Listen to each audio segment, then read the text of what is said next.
Hi everyone, it's Ellie from The Curious Geographer, and welcome to our new kind of term series of interviews for 2021.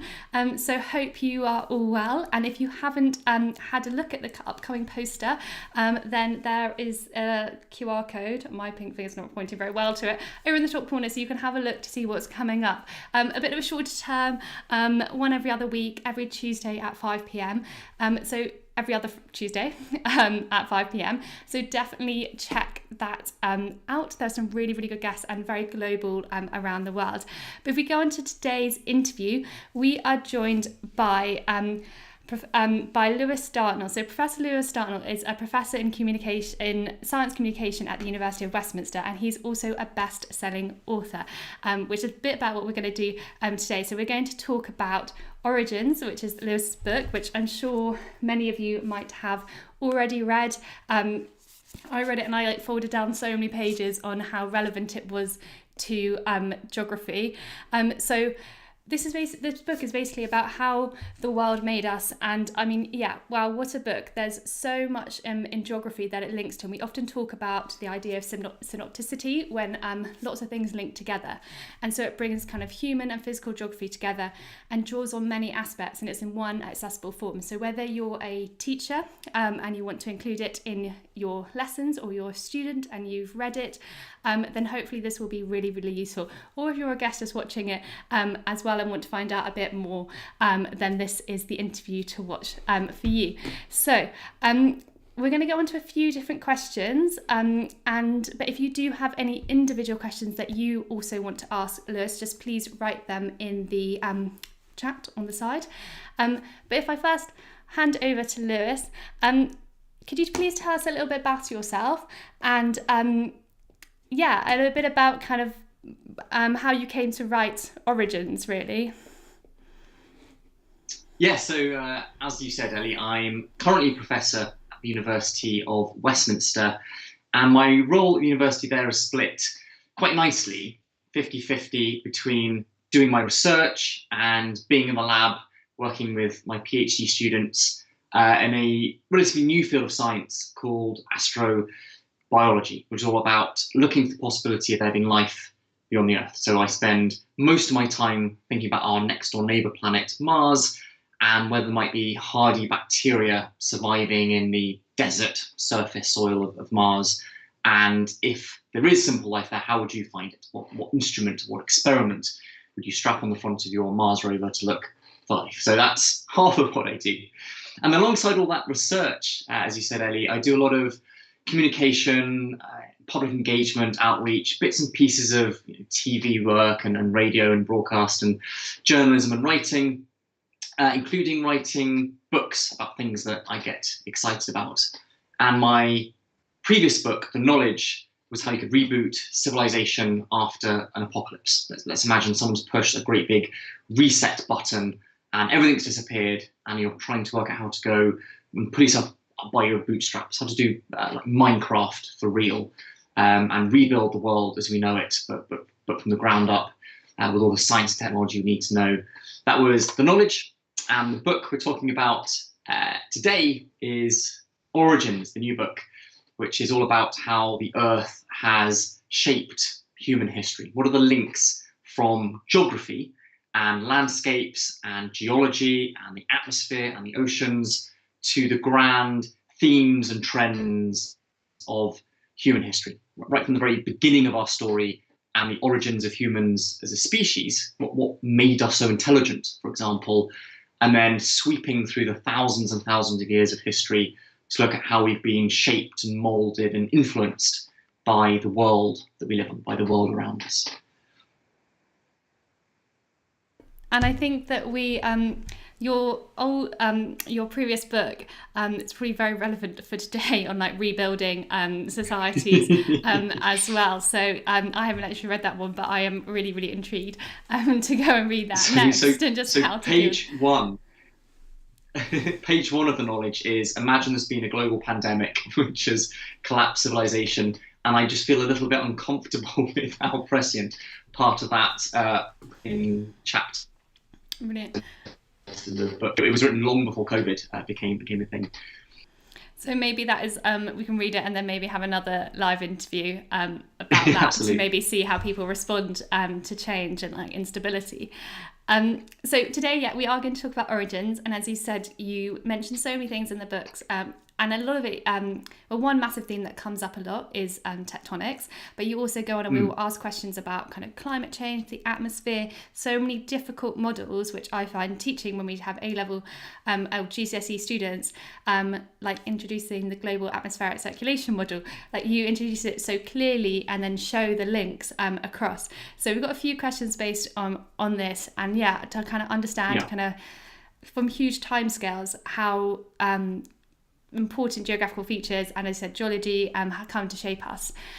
So if we start with kind of tectonics, as I said, it kind of comes through your book in many different chapters and different areas, and we can see lots of links. You've said that like we are the children of plate tectonics, and I know that as a very broad question, but I was wondering if you could expand on what you mean by this, by maybe giving us some examples. Yeah, so one of these like deep links that I draw out across the chapters of the book is this theme of plate tectonics and all the different ways that it's affected humans throughout our story over the thousands of years and indeed the millions of years since our evolution. And the first chapter of Origins looks at where we came from, how the Earth made us as a species when we were evolving in East Africa, and then specifically in this strange tectonic environment of the Great Rift Valley, of this, what's effectively a tectonic fracture, where the skin of the planet itself, the crust of the Earth, is split open with this huge tectonic upheaval in East Africa, where our ancestors were living 5 million years ago. And so one of the main questions that people have been exploring in recent years is, what was it about the Rift Valley, the East African Rift, where we were growing up and developing as a species and other human-like species, other hominin species in our evolutionary tree?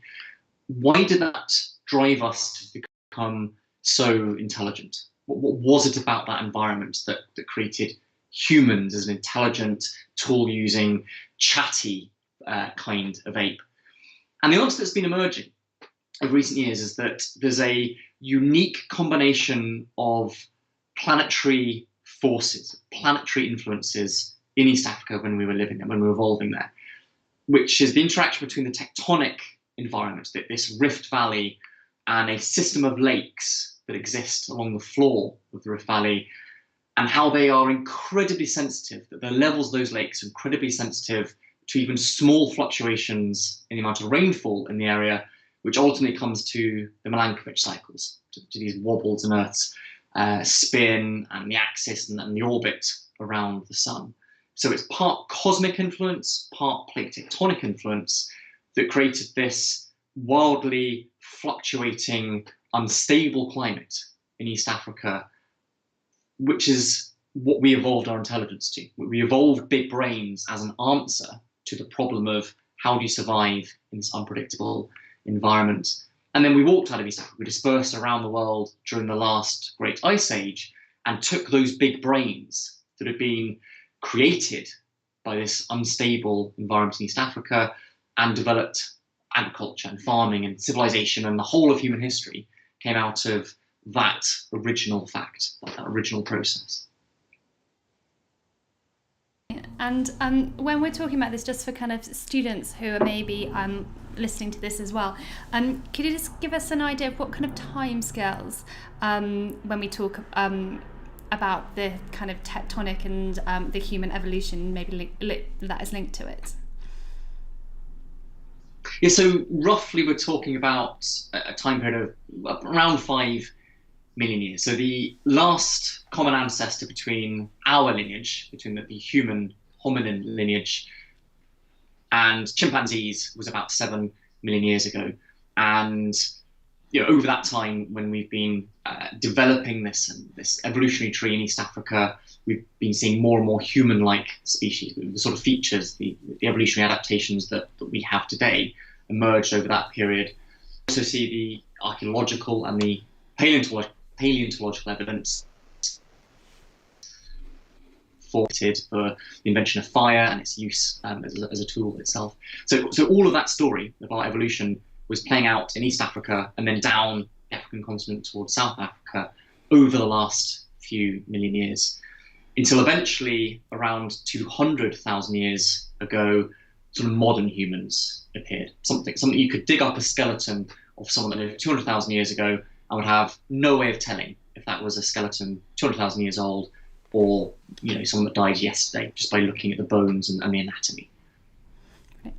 And you talked about how kind of humans spread across the world, and if we kind of turn to that idea of climate change and how our climate has been changing as well, we know that obviously we're in a time of rapid warming, but long-term climate change shows that we have had these glacial and interglacial periods. How has what influence has climate change had on human evolution? Yeah, so we're all familiar with the current process of climate change, which is undeniably happening. It's undeniably caused by humans. It is our fault. We are driving that process. But actually, the Earth's climate at the moment is in an uncharacteristically cold period of the Earth's climatic history. And over about the last 40 million years, the Earth's been getting progressively colder and colder and colder. And a lot of this links to the formation of the Himalayan mountain range and various geological processes, and the rocks interacting with the atmosphere, interacting with the climate systems in those ways. Until a few million years ago, we slipped into this sort of spasming climactic period where the Earth's climate has been swinging wildly back and forth between periods of the deep freeze, of an ice age, and then an interglacial, a warmer period in between ice ages. And one of the things I talk about in the book, in Origins, is how the last ice age provided us with an opportunity. It allowed our ancestors to migrate and disperse around the entire world. We walked out of Africa and came to colonize pretty much all the land, all the big bits of land around the planet. And specifically with the last ice age, we were able to walk, because the sea levels were so low, walk across the seafloor, areas of the seafloor that are now dry land. So we're able to walk down towards Australasia, across the Sunderland Bridge. And then most importantly for subsequent human history, we could walk from Siberia across into Alaska and the Americas. And whereas we encountered other human-like species who'd migrate out of Africa earlier, Neanderthals, when our ancestors crossed the Bering Land Bridge into the Americas, we were the first human species to ever have laid foot, to ever have set foot and trod in the Americas. And then as the last ice age thawed out and we entered the current interglacial period, sea levels rose again and this Bering Land Bridge was swallowed and disappeared beneath the waves again. And so these two great populations of humanity in Eurasia and the Americas became severed from each other, became separated, and we began these independent experiments in agriculture and farming and cities and civilization until around the late 1400s, 1500s, humans with the Europeans invented sailing ships that could travel across the Atlantic and re-establish that contact between these two human populations. So it was the Ice Age that gave us the opportunity to migrate around the world, and particularly to get into the Americas. But when you look at the whole, all of history, the whole story of humans stopping being hunter-gatherers and settling down in the same place and building villages and towns and cities and inventing and developing civilization, all of those thousands of years of what we would call history has been like a click of the fingers during this current interglacial period since the last ice age. And we spent our vast majority as humans as hunter-gatherers. So civilization is this weird period that we're going through at the moment because the environment is allowing us this opportunity to farm and have agriculture because it's very warm and very stable at the moment in this interglacial period. And I think one thing you drew upon just there was like the importance of the oceans, and you have a whole chapter as well on the oceans, which I don't think kind of students study as much or enough at school as well. It's kind of not, I think it's before kind of deemed as not the land or not as important, but actually that is like so important as well in communication and building those networks. I mean, even as you're talking about this, I know that obviously you're like, I just wonder how you go about like learning so much about all these amazing times. I feel like you're a bit of an encyclopedia of kind of knowledge. A quick question just to put in there: how did you find like researching for this book? Is it looks that you'd already studied before? So most of the research I did for Origins, I did new. So it links to the research that I do in astrobiology and planetary sciences and the interaction between atmosphere and geology and oceans. But the bulk of what I wrote in Origins was stuff that I researched over the course of 2-3 years when I was writing the book, by speaking to lots of really clever, really interesting people, having loads of fascinating chats with people at universities that do this research, that study this, and reading a whole bunch of material myself. So if you flick the back of Origins, the bibliography, I think something like 500, maybe 600 references that I cite there of websites or books or what we call the primary research literature, so journal papers that have been published in journals as part of academic literature. And I read a whole load of stuff to find these stories, to find these links between different features of planet Earth, different features of the world we live in, and these trends. One chapter I found particularly interesting was the chapter Metallic World. I think that's probably because I haven't actually read so much kind of on those minerals. I teach it at A Level as well, and I'm sure many students might have learned about it as well. But particularly in the ancient world, there was just a handful of metal available. So you talk about kind of copper and zinc and bronze in items, iron in steel tools, and precious metals in jewellery and currency. But today our use of metals is huge. And as you said in your book, there's kind of in one phone, there's over 60 metals like in a handheld device. So why has like our use of metals like increased? Do you think that we're using them at an unsustainable rate? Yeah, so that was one of my favourite stories in Origins, was that story of how we've changed our usage of things we can find in the natural world around us, things we can dig up and smelt ore to make metal. And the earliest metal, the first metal we started using for tools and weapons and things, was bronze, as you say, a metal mixture of copper and tin. The problem with that, though, is, again, going back to the geography, that there are few places around the world where copper has become concentrated in deposits, in ores that you can mine, and it's worthwhile trying to mine to get the metal out, because copper is deposited in hydrothermal vents in the middle of the seafloor. So it's hard. There's a rare geological process that scoops up some of that oceanic crust with hydrothermal vents on it and dumps it onto the land where people can get at it. And so looking at the history of the Bronze Age, there's few places where copper and tin are available that dictated the whole story of where empires rose and fell and where they were trading. But with the beginning of the Iron Age, iron is a harder metal to smelt. You have to get a much hotter fire in your furnace to get the pure metal out of the kind of gacky rock that it's been bonded in. But once you've worked out how to do that, once you've had that technological revolution, it's almost as if iron is a democratic metal. It's all over the planet. It's all over the place. And I describe in Origins where all the iron that we mine throughout history has come from. And it comes from a very weird period of Earth's history, about 2.4 billion years ago, a long, long time, very early in Earth's history, when there was no oxygen in the air. That was the period when iron was being laid down. But once you can mine iron and know how to smelt it, you can use it for everything. It's useful for tools and plowshares and all the kind of weapons and armor and things. Whereas bronze, because it was so rare and therefore expensive, the elite got to use it. Only emperors and their armies could use bronze.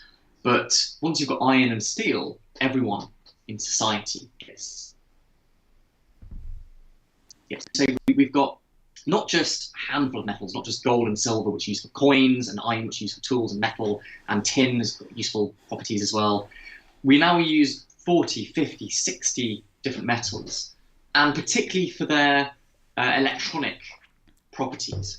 So they make very powerful and tiny magnets for the vibrating motor in your phone, or they have different electronic functions and properties that we use in smartphones, iPads, and cameras and things, digital cameras. And most of those metals are known as rare earth elements. And it turns out that about 80% of the world's supply, these rare earth elements that the modern world is built out of, come from China. China is dominating the world supply of these rare earth elements at the moment. So it's basically the same story all over again. In the Bronze Age, in 3000 BC, 2000 BC, it was cultures like the Minoans and the Phoenicians who dominated supply of this wonder material, which was bronze. Nowadays, in 2021, it's China dominating the supply of different metals, of these rare earth elements that we don't make, swords out of, we make iPhones out of, but they're still dominating that technological metal that we need to use. So it's one of these examples where there's this fascinating link between the geography and the way the world works today in terms of the sort of geopolitics with the sort of stories that you read about in the newspaper in the mornings or you find on your phone on bbc.com or whatever that are being dictated by the geography. There's often the geography behind the scenes of stuff we watch on TV or we read about in the newspapers. And I think that's one reason why, just to draw on something you said right at the beginning, because then we talk about China, even talking about how I asked you a question about minerals and then you started speaking about copper and how that is linked to our geology as well and the tectonic plates. And I think that if you're looking for an example of like synopticity, that is why your book is so great for people just to really get thinking and drawing links. Often when we teach geography, we teach them in isolated units, and it's only when students get to kind of sixth form do they really see those links. So I think that was a really good example of what you talked about at the beginning. And I completely agree. The China having that geopolitical influence, it can mean that some countries' economy who export metals go into decline if China doesn't have as high a demand anymore. So kind of how we are so dependent on trade. Yeah, but also it's not just China providing the rare earth elements that are making the modern world, the world that we're building out of.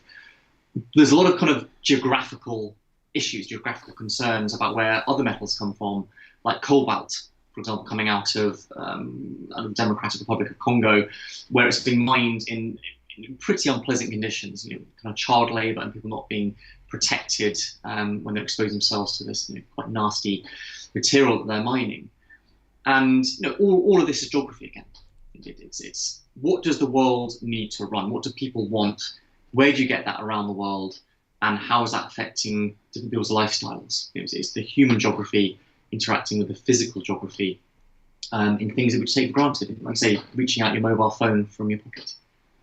Yeah, and I think as you completely agree, and then the kind of consumer society as well. So people have a new iPhone and then might get another one and not really think about where that goes, but actually whether we can recycle these, that high rate of consumption that we've currently got. Are we reusing these metals in a sustainable way? It's really interesting to think about. We talked a little bit about, you mentioned a little bit about geopolitics there, and you talk about trade a lot and how kind of human civilizations started to kind of form connections around the world. And trade has obviously led to a more globalized world, but through any trade, we've been kind of globalized for a really long time. It's just those connections between different places. And particularly you talk about the influence of the Silk Road, so an ancient network of trade routes. So how does physical geography, again, linking that kind of physical and human, how does physical geography influence these trading routes and potentially lead to empire growth? Yes, I think we've actually got a picture of this something, Ellie. Is that something you can put up on the screen? I'll put that up now. So for those of you watching, all of well, the picture you're about to see is one of a whole stack of figures out of the book Origins, where I battled with my editor, who eventually said, look, mate, there's not much you can do on a page, on a piece of paper for the book. This will have to do. So my inner nerd, who I got completely into cartography and map making when I was researching and writing Origins, and particularly for the sort of talks I do at schools, where I can use PowerPoint in ultra high definition, full color graphics, I went totally overboard in terms of recreating these maps. And so the one you should be able to see at the moment is of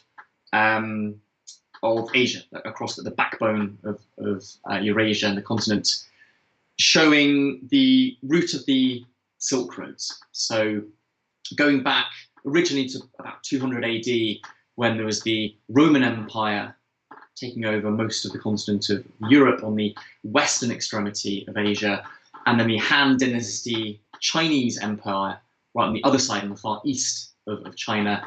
And these two great empires with about the same amount of land area that they'd expanded to include, about the same population, were aware of each other on opposite ends of the continent. And through a whole series of middlemen and merchants doing different trade routes, different steps along this sprawling trade network across Central Asia, exchange things like coral, minerals, dyes, pigments, silk, porcelain. Although it's called the Silk Road, there was a whole load of different stuff that was traded across there, as well as other things being moved around between people, other ideas and philosophies and religions and technology being traded across the Silk Roads. But one of the things I talk about in the book in Origins is how the physical geography of the continent of Asia have been important for where those Silk Roads, where those routes went, and therefore which colonies and trading stations they included. And if you look at the map in particular, of course you've got the Himalayas. It's a great big towering wall of a mountain chain, which you have to find particular passes that you can get down into India to trade with India, going through the Khyber Pass, for example. But also in this part of the world, and partly because of the Himalayas and the rain shadow behind big mountain ranges, there's a lot of very arid areas in Asia, across the backbone of the continent. And so these Silk Roads had to go around the outside of these deserts. This is when they were using camels for particular steps of the Silk Road, until they start heading out towards the west, towards the Black Sea, and then the coast of the Mediterranean. So there's this web of trade routes draped across the physical geography of Asia, and it's the landscape that was dictating where people could move easily and where there were barriers and blocks that not only trade people and merchants can go, but also armies find it hard to move between, which clearly has a big impact on the fate of different civilizations in relation to each other, but also where people can move when they're migrating around the world. Again, there's this deep link between the human world, the human geography, through time, through history, and that physical aspect of the earth. And just to say again, just to to everybody listening, if you do have any questions, please do put them in the chat. I've got a question based on that. We talked about kind of a lot about how physical and human geography link, and the importance of, say, physical geography for trade. Do you think technology is overcoming the barriers of physical geography? How do you think technology is changing that relationship? Yeah, I mean, it is a good question, and I think to a large extent that's true. I mean, in the olden days, last year before the pandemic hit, you could hop onto an airplane and soar high above any mountain range, any kind of physical barrier on the surface of the earth, and effectively teleport yourself between remote parts of the planet, and in a way that people wouldn't even dreamt about 100 years in the past. We've conquered geography in that sense of making transport rapid and relatively cheap. And it's not just hopping on a flight and flying on holiday. It's the shipping lanes. It's moving produce around the world, so it might be cheaper to make something in one part of the world and then ship it around the planet to sell on the high street in Britain. So in that sense, the physical constraints of the planet's geography are less important, less critical than they would have been in 1400 AD with the... But on the other hand, like I said, it's the same story. It's history repeating itself, it's geography repeating itself. And the situation we find today with the geopolitics of China and rare earth elements is the same story as the Iron Age, the same story as the Bronze Age. So you do see these repeating themes coming up again and again, recurring through history. Yeah, absolutely. We've got a question come through saying, have you got any ideas for your next book? I'm sure this book took you a very long time to write. You're starting to sound like my editor, the publisher, hassling me for where is this manuscript, Lewis? So I'm in the middle of researching and writing the new book. And this one is looking a bit more, so still taking what I describe or is described as a big history, a sort of very top-down look, very broad look at the human story, human history, the story of science and technology and how the world around us that we live in today came to be. How do we build it? And I mentioned earlier that my last book, The Knowledge, was how you could reboot civilization from scratch in a sort of Walking Dead scenario after some kind of apocalypse, which is basically just a conceit. It's a way of asking the question, how could you go right back to basics and reinvent all the science and technology that we take for granted today? How could you accelerate your passage back to the history of science and technology? Whereas Origins is much more about how was the stage of the Earth important in that same story, the story of human development. And what I'm doing with the new book is looking at how biology is important in this story, how different aspects of humans as an animal has been important in our capabilities and our constraints, and how that has played out across time, across history. So, it's sort of different aspects, different viewpoints on the same general idea of how do we get to here? How do we get to today? I have another just quick question, because lots of things in your book, I was like, that's just really, really interesting. I think one part also was when you talked about the Mediterranean and the different coastlines around there. So how you're going to explain it a bit better, obviously, but how like in Italy and around Europe, there's like different jaggedy coastlines so that you can have trade and also harbours and forts, whereas along that coastline in Africa, it's much more plain, and there wasn't the geography to be able to maybe make those trade networks. And I was wondering what that was the most kind of interesting thing you learnt from the book, or just even maybe the most interesting chapter or part that really caught, obviously the whole book caught your interest, but really caught your interest even more.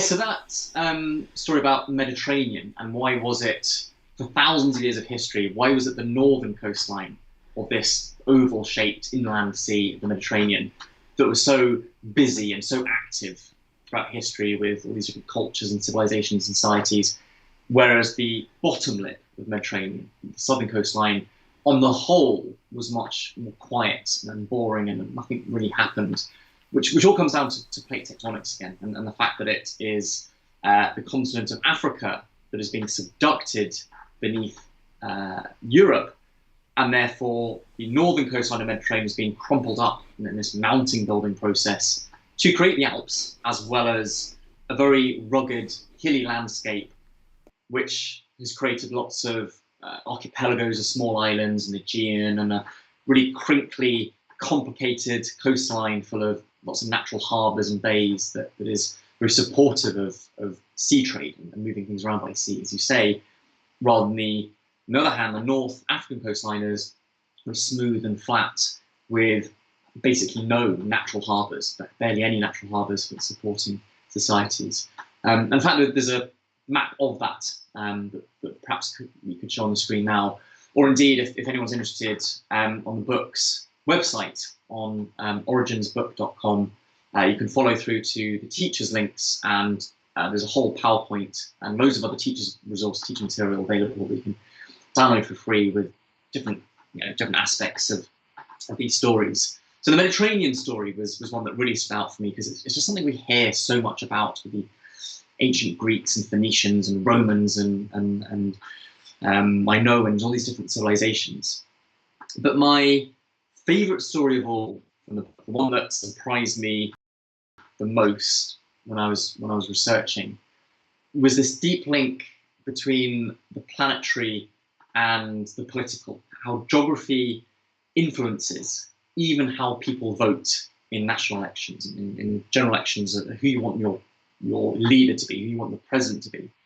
An example that I gave, and again I think that there's a map that we can show here, was of the presidential elections in the United States, and specifically the southern states, which on the whole, not surprisingly, are a massive Republican area. People have tended to vote Republicans in recent decades, in places like Florida and South Carolina.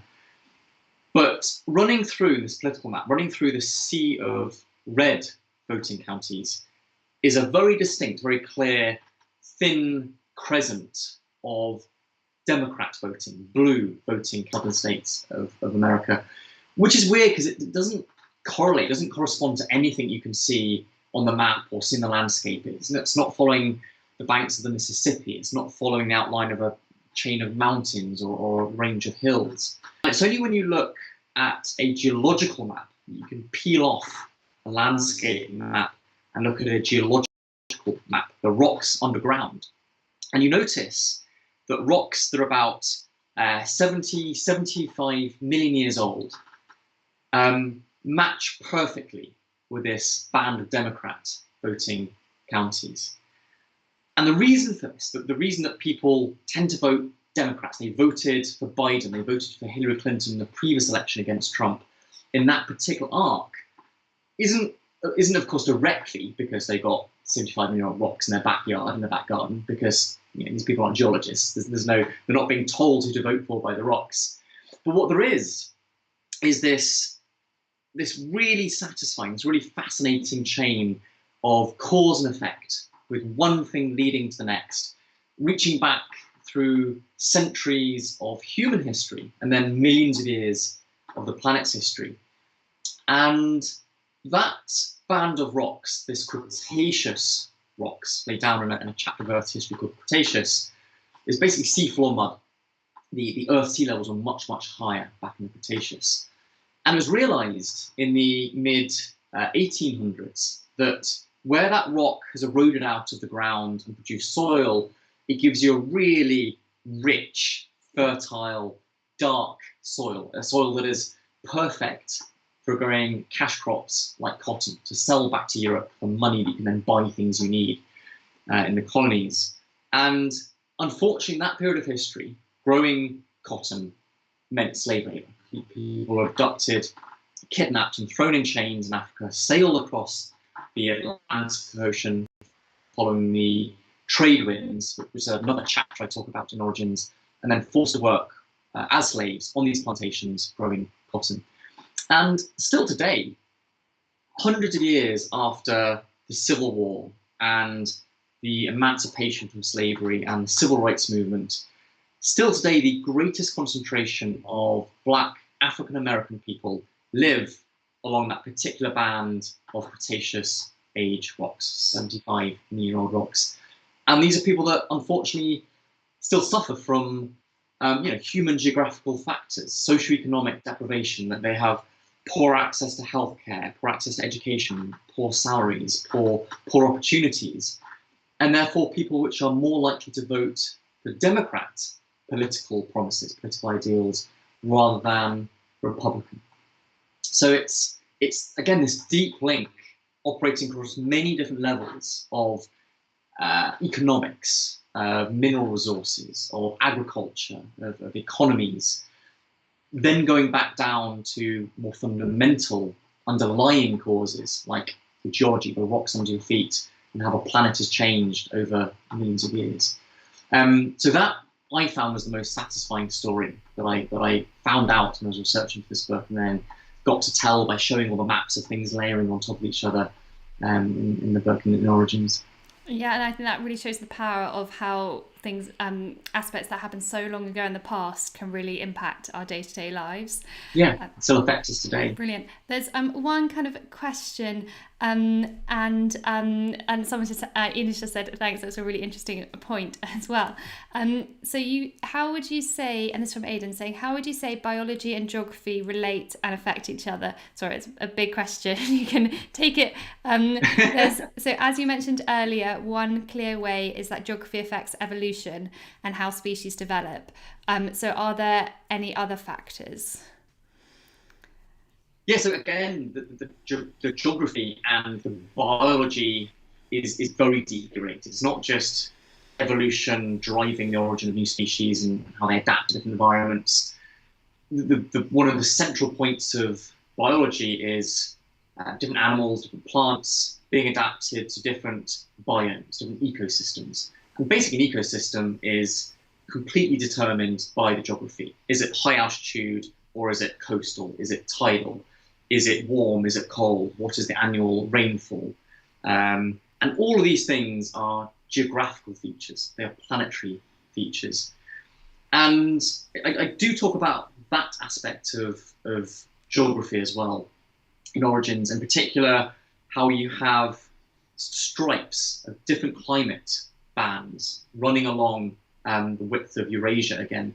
And how, for example, the great civilisations of China, India, Central Asia, all along the southern coastline, basically, the southern margin of Eurasia, because that is where it is rainy enough, it's wet enough to be able to feed yourself through farming, through agriculture. You can grow crops reliably and not starve to death. And further to north, running right down the backbone of Eurasia, further north than the band of the Silk Roads we saw, is an ecological band, a climate band known as the steppes, where it is dry, so dry that trees can't grow, and it's this huge swaying grassland. And the lifestyle that people adopt to survive in the steppes is one of nomadic pastoralism. You are constantly moving around with a huge flock of livestock, goats or sheep or cattle, and allowing the animals to eat the grass, which humans can't eat, but we can eat the animals that have eaten the grass. And one of the central themes for thousands and thousands of history, thousands of years of history, has been that friction between these two fundamental different lifestyles of how humans live, of being pastoralist and nomadic, or being settled and agricultural. And all of this story of things like the Mongol hordes and the building of the Mongol Empire, or the collapse of the Roman Empire by the Huns and other nomadic people spilling out of the steppes, is a story of ecology. It's a story of climate bands. It's a story of humans migrating when the conditions change around them. And there's a chapter that explores that deep link between ecology and climate bands and these physical aspects of physical geography. And thank you for the question. That was a really, really interesting one. We, to kind of round up, we ask all of our guests this, a bit of kind of career advice for students watching. So kind of, how did you get to where you are? Were you always interested in kind of like understanding kind of the world around us since you were younger? Could you give some kind of tips for students and kind of knowing for how did you get to where you are, really? Yeah, so I've always been a bit of a nerd. I've always been interested in things around me. But curiously, I didn't do geography, or in fact history, at GCSE or A Level. I was a scientist. I did 3 sciences and maths at A Level, and then read biological sciences at university before getting involved in astrobiology and aspects of planetary science. So I think the sort of take-home message from my career is often it doesn't really matter what you do at university or what you do for A Level, because you can always branch out and move around between different areas afterwards. You can often teach yourself or learn the skills that you need slightly later in life when you realise they're interesting or useful to you. But of course, it is still important to say that working hard at school is the key to that. You know, it's finding whatever it is that you are passionate about and then excelling at that. That's nailing those things to then build a career out of and enjoy doing it, enjoy what you do. And before we go, I've just put the link out on the chat as well so teachers can see kind of the resources. I know you kind of mentioned them before, but would you like to let teachers know how they can easily kind of use your book in the classroom? I was saying to you earlier that sometimes it's great having a book, but you're like, how do I put that into the classroom? Or it takes loads more extra work. But you've actually already helped teachers so much. So I was wondering if you could just share that quickly. Yeah, so on that teachers focused part of the book's website, so it's teachers.originsbook.com. There's a whole bunch of different resources that I've been working on since the book came out.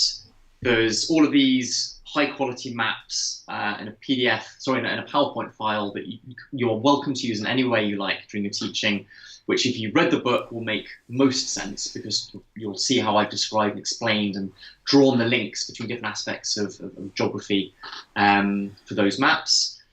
But also there's a big long document which links between different parts of the book that explain and discuss different aspects of the course syllabus, of what topics you might want to cover in your class. So you can look up a particular topic and see where in the book I describe that, and therefore what graphics and maps it links to. And one thing I'm very keen on working on much more now, and if any teachers listening are interested in working with me on this, I would love to put out a couple more of focused handouts or teacher resources, teacher documents, where everything's kind of laid out step by step in a worksheet for a particular area of geography, and giving the graphics and a set of questions that can be used. There's one or two up there already. I've got a couple I've been working on to do with tectonics, earthquakes, climate change, and Milankovitch cycles. But it'd be much easier to work with a geography teacher that was possible for you guys in the classroom, and provide that as a resource that is handy. Brilliant. And they can just get into contact with you via your email, which is on your website. Yeah, so my email's on the website. It's lewis@lewisdartnell.com. Genuinely, I would be delighted if you ping me an email, reach out, say hi, and let me know what you're interested in and what we can do together. I'd really love that. Great. Well, thank you so much. You have really been a fantastic start to our series. So thank you so much for taking the time. And we have literally just touched upon some key concepts. Your book is so in depth with so many different things. I hope many people enjoy it if they haven't already read it. And yeah, so thank you very much for me. I'm just going to let our guests know what's coming up next week. So I'm just a bit flustered at where everything is. So not next week, the week after, we are joined all the way from India by a student at university who is also a climate activist, and he's going to be talking about what he feels about air pollution in India and why young people, or why the world should act to reduce air pollution. So I'm super excited about that. Thank you very much, everybody, for joining. And yeah, that's it from me. Hope everybody is doing well during lockdown at the moment, and I look forward to seeing you for our next live interview. Okay, that's it from me.